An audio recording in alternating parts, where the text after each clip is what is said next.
이 시간 저희들이 17장, 민수기서 17장, 18장 두 장의 말씀을 읽었습니다.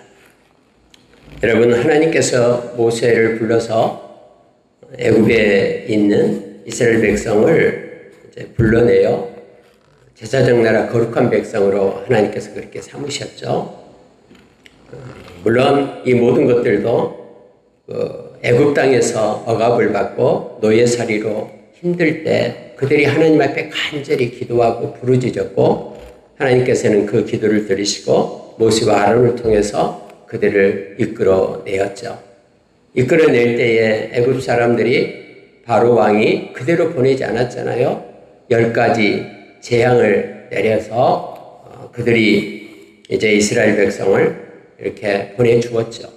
그리고 광야에서 이제 1년을 지내면서 시내산에서 하나님의 말씀을 받고 또 성막을 하나님께서 설계도대로 그렇게 지으려 해서 그대로 지었고, 그러고 나서 이제 이스라엘 백성이 1년 뒤에 2월 달에 그렇게 행진하기 시작했는데, 그래서 가데스 바네아, 즉 모압 평지에서 하나님께서 젖과 꿀이 흐르는 그런 모압 가나안 땅에 들어가기 전에 12명의 정탐꾼을 보내고요. 근데 정탐하고 온 그들이 이제 백성들 앞에서 보고를 하는데, 여호수아와 갈렙을 제외한 10명의 그런 정탐꾼들은 그 땅에 대해서 40일간 정탐한 것을 보고할 때에 악평을 했다라고 말하죠. 그들은 아낙 자손이 있는데 그들 앞에 우리는 메뚜기처럼 보였다라고, 우리는 절대 그 땅에 들어갈 수 없다라고, 이제 우리는 죽었다라고, 끝났다라고, 이렇게 부정적인 말을 향하게 되죠. 근데 이스라엘 백성은 여호수아와 갈렙의 긍정적인 말, 그들은 우리의 밥이다, 그들은 우리의 먹이다, 하나님께서 함께 하시면 우리는 그 땅을 능히 취할 수 있다, 그 땅은 기름지고 복된 땅이다, 우리 빨리 올라가서 그 땅을 취하자 라고 말하는 여호수아와 갈렙의 말은 듣지 않고 10명의 정탐꾼의 말을 그들이 들었죠. 그래서 그들은 이제 끝났다라고 모세를 원망하면서 왜 우리를 애굽 땅에서 끄집어내가지고 여기서 죽게 하냐, 광야를 지날 때 우리가 차라리 죽었으면 얼마나 좋겠느냐, 이제 우리의 자녀들은 포로가 되어 다 이제 가나안 땅에서 노예가 될 텐데 왜 우리를 칼로 죽이려고 하느냐 하면서 그들이 밤새 통곡하면서 그들이 하나님을 원망하고 모세를 원망했다 그랬죠. 그때 여러분, 갈렙과 여호수아가 다시 한번 나가면서 여러분 왜 그렇습니까? 하나님께서 함께 하시면 우리는 그 땅을 취할 수 있습니다. 막 그렇게 나갈 때에 그들이 분이 나가지고 여호수아와 갈렙을 돌로 쳐 죽이려고 막 할 때에 하나님은 그들 가운데 영광으로 임하고 하나님께서 임재하십니다. 그리고 하나님은 모세에게 이 백성들을 다 없애버리겠다, 차라리 다른 민족을 세워서 큰 민족으로 내 백성을 삼겠다 할 때에 모세는 여전히 하나님 앞에 엎드려서 하나님, 그러면 안 됩니다. 애굽인에게서 애굽 땅에서 이스라엘 백성 불러내가지고 가나안 땅에 들어가시겠다고 하나님 말씀했는데 여호와 하나님이 능력이 없어서 자기 백성을 광야에서 다 죽였다고 하면 이게 말이나 됩니까? 하면서 엎드릴 때에 하나님은 모세의 기도를 들으시고 이 백성을 살리겠다. 그러나 나를 원망하고 내가 만나를 내리고 그렇게 능력 가운데 함께하고 동행했던 난데 나를 믿지 않은 그 영혼들을 내가 광야에서 다 죽게 하겠다. 그러나 내 종 갈렙만은 그의 마음이 달랐다. 그가 온전함으로 나를 섬겼다 하면서 마음을 보시는 하나님을 우리가 말씀 가운데서 만나게 되고요. 그래서 여호수아와 갈렙을 제외한 나머지 60만 3,550명이 48명이 되게 됩니다. 그래서 60만 3,548명이 다 광야에서 죽게 되었다는 사실을 우리는 잘 알고 있습니다. 근데 이제 하나님께서 너희들이 모세를 통해서 다 죽게 되리라 하니까 거기에 있는 사람들이 이제 모세가 이끌어서 이제 홍해길로 40년간을 다시 돌아야 되니까 40일을 1년씩 그렇게 해서 40년간 광야에서 너희들이 이제는 그렇게 행진하게 될 것이다라는 말에 대해서 그들이 원망하고 불평해하기 시작해요. 그 이후로 여러분 이제 모세가 그들을 이끌고 갈 때 가장 먼저 모세의 그러한 그 지도권, 하나님이 세우신 지도자로서의 모세를 갖다가 헐뜯는 사람들이 나타나기 시작하죠. 대적하고요. 그게 가장 먼저 나타난 게 어디였냐면 우리가 잘 아는 말씀처럼 가족이었어요. 가족. 그의 누나 미리암과 또 그의 형인 아론이 그렇게 말하잖아요. 모세가 우리가 잘 아는 아내를 취하게 되죠. 그러니까는 그 아내가 그 이스라엘 백성에게 취한 아내가 아니었잖아요. 그러니까 이것을 핑계 삼아서 우리에게도 하나님이 함께한다. 모세 너에게만 함께했냐 하면서 모세의 그러한 지휘권, 모세 하나님께서 주신 그러한 권위를 갖다 흔들기 시작합니다. 그런데 하나님이 거기에도 나타나죠. 그래서 미리암을 갖다 하나님이 쳐요. 그래서 우리가 잘 아는 나병이 들게 하고 아론이 모세에게 모세여 우리가 잘못했습니다. 빨리 기도해서 나병을 낫게 해주세요. 하니까 또 모세가 엎드려서 하나님 앞에 기도하잖아요. 그래서 이 미리암을 갖다 진영 밖으로 일주일간 있으라 이렇게 말합니다.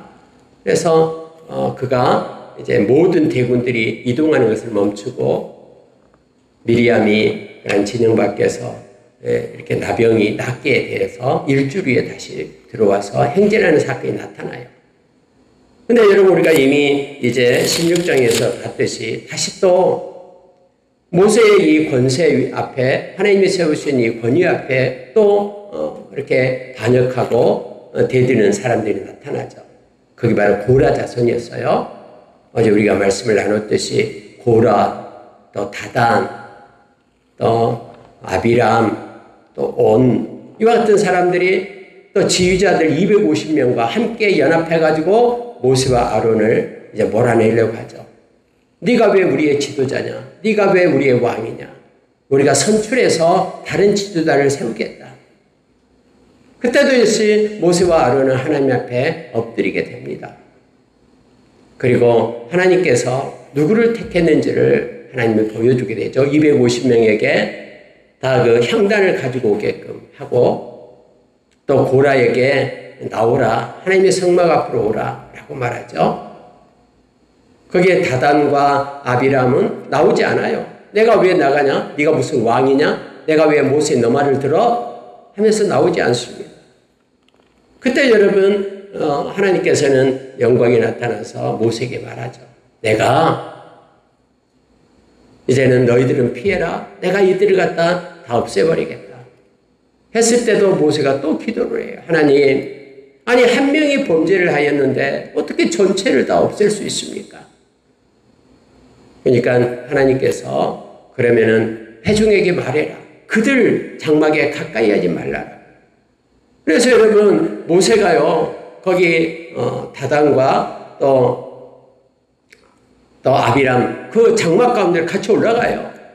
그러면서 하나님께서 모세를 통해서 그들을 하나님께서 벌할 텐데 전무후무한 하나님의 방법으로 저들을 벌하게 될 것이다 라고 말하면서 이제는 땅이 벌어져 가지고 저들의 모든 장막을 다 산채로 삼키게 될 거다 이 말을 해요.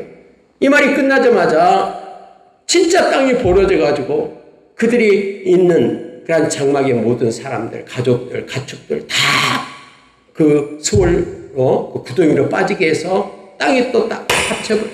그들의 비명소리가 막 온 천지에 막 들리게끔 하잖아요. 백성들이 놀래가지고 도망치게 되죠. 근데 여러분 그 다음날 백성들이 또 모세에게 쫓아와요. 네가 우리 백성을 죽였다.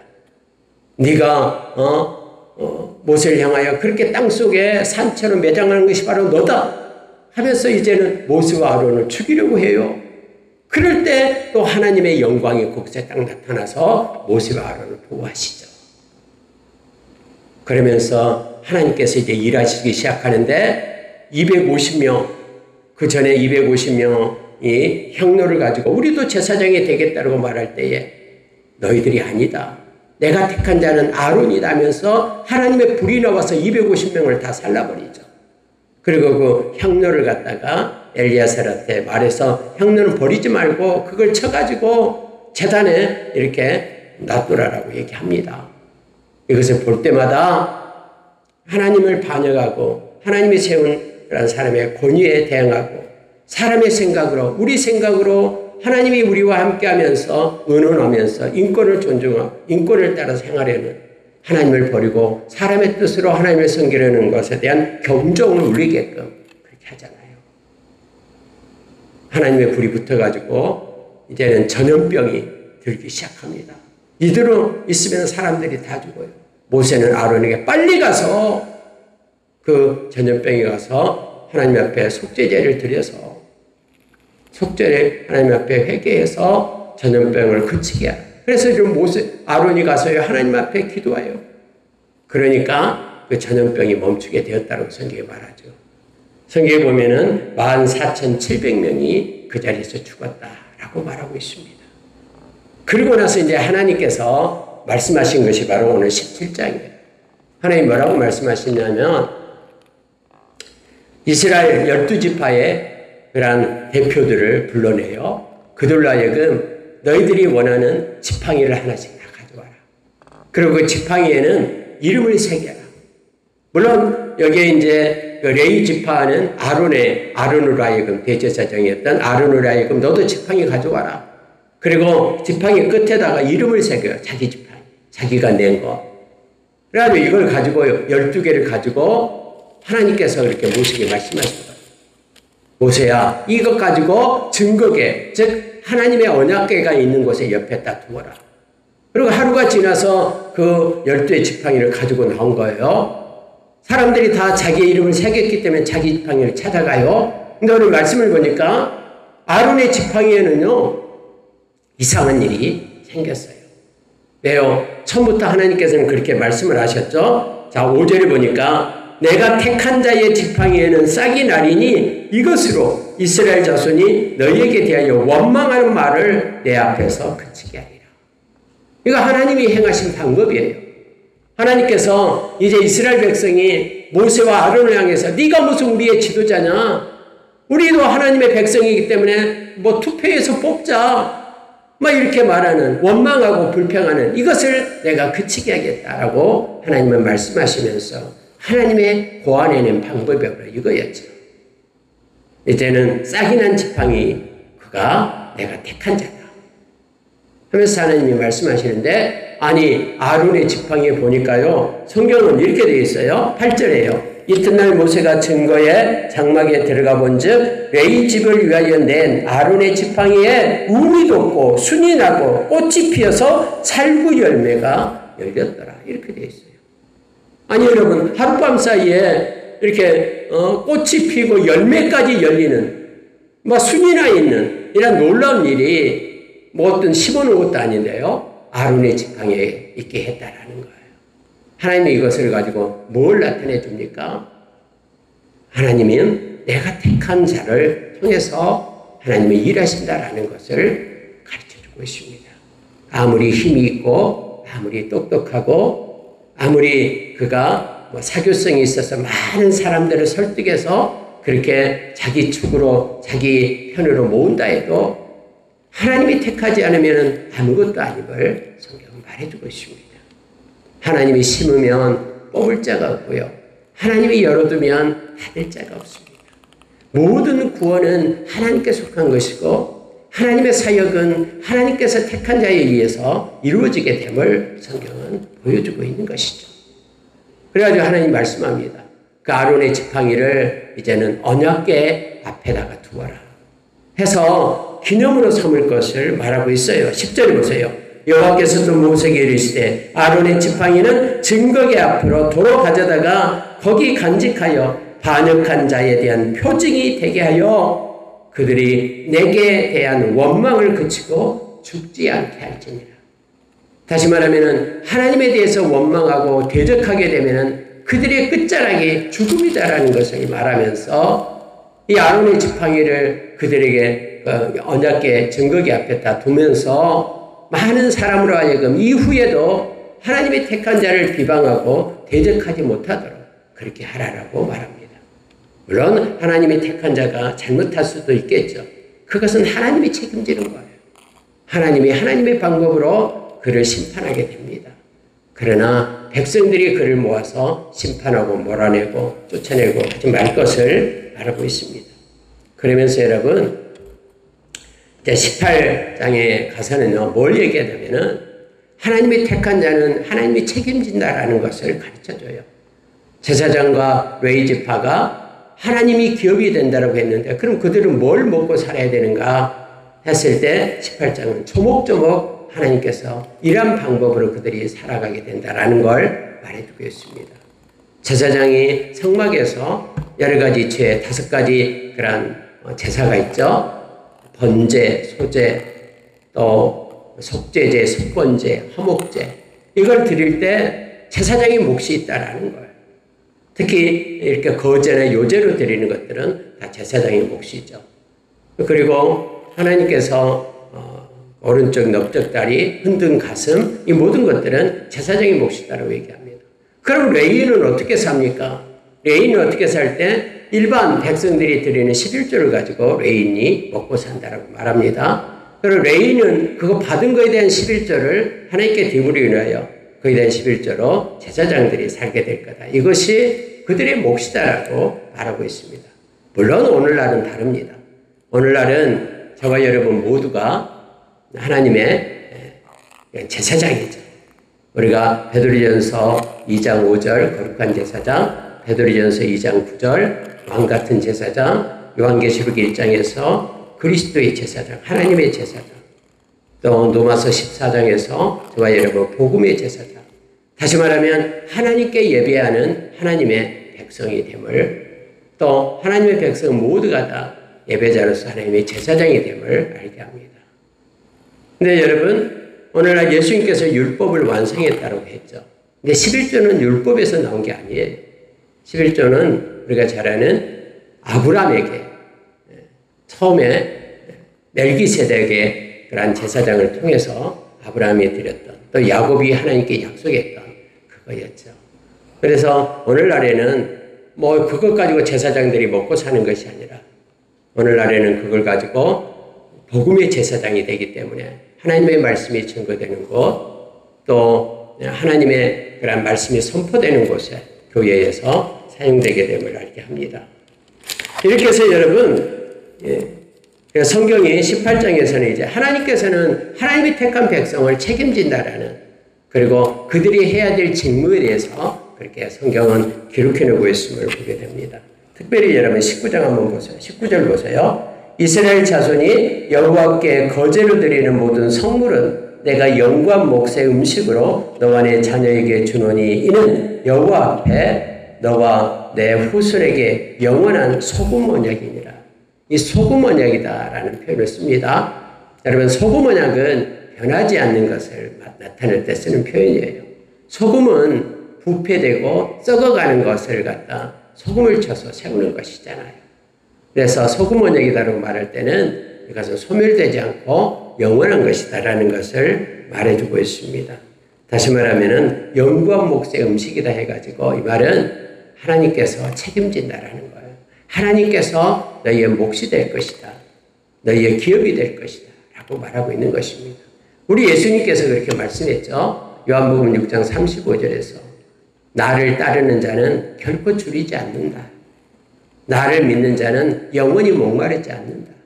우리 주님께서는 우리 주님이 책임져 주시고 예수의 제자된 저와 여러분의 모든 삶, 영적이든 육적이든 주님이 인도해 주십니다. 우리는 그 주님을 믿고 의지하며 그것 때문에 두려워하거나 또 당황하지 말고 우리 주님을 의지하며 나아가는 자로 우리가 그렇게 세워지기를 간절히 원합니다. 특별히 여러분 이 말씀 보고 마치겠는데요. 자, 6절, 18장 6절, 7절 보고 마치겠습니다. 보라 내가 이스라엘 자손 중에서 너희의 형제 레위인을 택하여 내게 돌리고 너희에게 선물로 주어 해마게 일을 하게 하였나니 너와 내 아들들은 제단과 휘장 안의 모든 일에 대하여 제사장의 직분을 지켜 섬기라. 내가 제사장의 직분을 너희에게 선물로 주었은즉 거기 가까이 하는 외인은 죽음을 당할지니라. 이 단어 중에서 선물이라는 단어가 나옵니다. 하나님께서는 레인에게 그렇게 말하죠. 회막의 일을 하게 한 것이 레인에게 준 하나님의 선물이다라고 말합니다. 아니 하나님, 일을 시키는 게 무슨 선물입니까? 뭐 아름답고 좋은 것을 줘야지만이 선물이 되죠 라고 말하는 이들이 있어요. 근데 여러분, 세상에서의 일보다도 하나님의 일이, 하나님이 주신 일이 가장 존귀하고 보배로운 거예요. 하나님의 일을 할 수 있다는 것은 하나님이 특별히 택한 자에게 준 선물입니다. 저와 여러분이 하나님 앞에서 나와서 제사장이 할 일이 뭡니까? 예배잖아요. 예배의 시간은요, 한 번 지나면 다시 오지 않아요. 우리 인생이 그렇듯이요. 그래서 우리가 할 수만 있으면 하나님께 예배하는 것, 하나님이 주신 선물을 레인에게 일을 시키고 성막에서 하는 일이 그들의 선물이다. 그들이 막 힘든 일, 나무 나르고 뭐 나무 패고 물 나르고 청소하고 또 행진할 때 그 무거운 거 막 어깨에 메고 가고, 아 이게 무슨 일이에요 라고, 뭐 이게 선물이에요 라고 말하는 이가 있을 수 있어요. 그러나 하나님은 그것이 선물이다, 너에게 가장 복된 선물이다라고 말하고 있는 거예요. 제사장을 한번 보시기 바랍니다. 내가 제사장 기권을 너에게 선물로 주었은즉 거기 가까이 하는 외에는 죽음을 당할지니라. 절대로 다른 사람은 너의 일을 못한다라는 거예요. 절대로 예수 믿지 않는 사람은 하나님께 예배하지 못합니다. 절대로 예수 믿지 않는 사람은 성령으로 기도하지 못해요. 그럼 제사장인 저와 여러분에게 하나님이 제사장 직분을 선물로 줬다고 얘기합니다. 하나님께 예배하는 것을 저와 여러분에게 준 선물이에요. 그래서 아무나 하나님의 보좌 앞에 나와서 예배할 수가 없어요. 저와 여러분에게만 주어진 선물임을 기억하기 바랍니다. 그래서 그 선물을 잘 사용하고 감사하고 기뻐하며 하나님 앞에 예배자로 사는 저와 여러분 되기를 원합니다. 우리가 믿음으로 산다는 것은, 믿음도 하나님의 선물이다 그랬죠.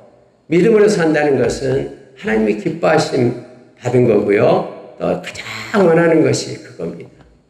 세상대로 내 마음대로 세상을 사는 것이 아니라. 그래서 제가 자주 말씀드립니다마는 베드로전서 1장 7절에 우리가 주님 앞에 섰을 때에 세상에서 가장 추구하는 금, 정금보다도 귀한 것이 믿음으로 사는 거였어요. 그래서 우리 주님 앞에서 잘했다, 주님께서 우리에게 영광을 주고 존귀케 하고 우리를 칭찬한다라고 성경은 말해주고 있습니다. 여러분, 하나님이 맡겨주신 일, 예배자로서 기도하고 찬양하고 하나님을 높이고 경배하는 것, 이것은 하나님이 우리에게만 주는 선물입니다. 이 선물을 하고 기뻐하고 하나님께 영광 돌리며 평생 예배자로 하나님께 노래하며 하나님의 말씀을 묵상하고 말씀 붙들고 살아가는, 주님과 동행하는 저와 여러분 되시기를 예수의 이름으로 축원합니다. 함께 기도하겠습니다. 하나님 아버지 감사합니다. 능력 없고 자격 없지만 하나님 우리를 불러서 하나님의 자녀 삼으시고 제사장 직분을 주어서 하나님의 선물로 주어서 하나님께 예배하는 자를 우리가 서게 하여 주셔서 고맙습니다. 하나님은 하나님의 기업된 우리를 결코 버리지 않고 떠나지 않으며 악한 것이 만지지도 못하게끔 우리를 지켜주시고 우리 평생을 동행하며 본의 날까지 이끌어주시고 아름다운 우리를 위하여 금거든 아름다운 기업을, 아버지 그 풍성한 기업을 알게 하여 주시니 감사합니다. 이 시간에 이곳에서 예배하는 이들, 원격으로 함께 예배하는 이들 하나님 함께 하여 주시고 이것이 하나님이 우리에게 주신 선물임을 기억하고 평생 하나님이 찾고 찾는, 그토록 원하고 원하시는 그런 영과 진리로 예배하는 예배자로 하나님 우리를 세워주시옵기를 원합니다. 하나님 아버지, 우리의 기도에 또 아버지 하나님 우리의 마음에 하나님 아버지 갈렙에게서 보았던 그런 마음, 하나님 아버지 온전한 마음 진실함으로 하나님께 예배자로서 우리 되도록 역사해 주시옵소서. 작은 신음에도 응답하시는 우리 주님을 찬양합니다. 이제는 우리가 기도하며 나갈 때 하나님 다 기억하시고 적으십시오. 그리고 하나님께서 아름답게 응답해 주시옵소서. 주님 감사드리며 예수님 이름으로 기도합니다. 아멘.